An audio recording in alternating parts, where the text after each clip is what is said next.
Id-dejn tal-Partit Nazzjonalista u l-midja tiegħu qabeż l-20 miljun euro. Dan joħroġ mill-kontijiet pubbliċi li l-Partit Nazzjonalista ppreżenta tard lill-Kummissjoni Elettorali.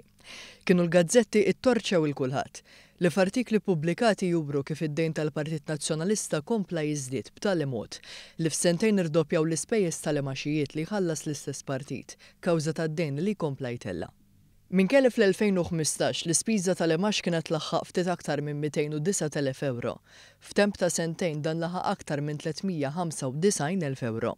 Minn barra l-imax, f'sentejn il-Partit Nazzjonalista esklus il-midja tiegħu żied id-dejn tiegħu bi 3.2 miljun euro għal total ta' 9.2 miljun euro. Interessanti l-fatt li din l-aħħar żieda fid-dejn saret fl-istess perjodu meta l-Partit Nazzjonalista kien għaddej bl-iskemi ta' ċeduli u tal-maduma kif ukoll donazzjonijiet rekord ta' aktar minn 3 miljun euro bi ġbir ta' fondi is-sena li għaddiet.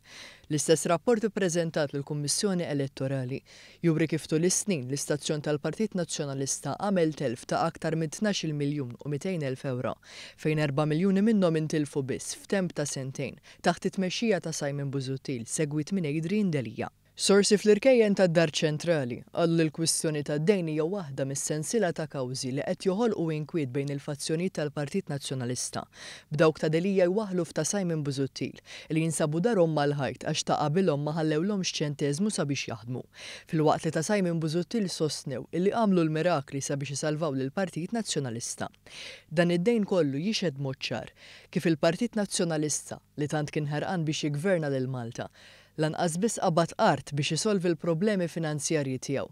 Dan hekk kif evidentament il-fazzjonijiet għażlu jsalbu lill-partit tagħhom. L-aqwa li jinqdew huma.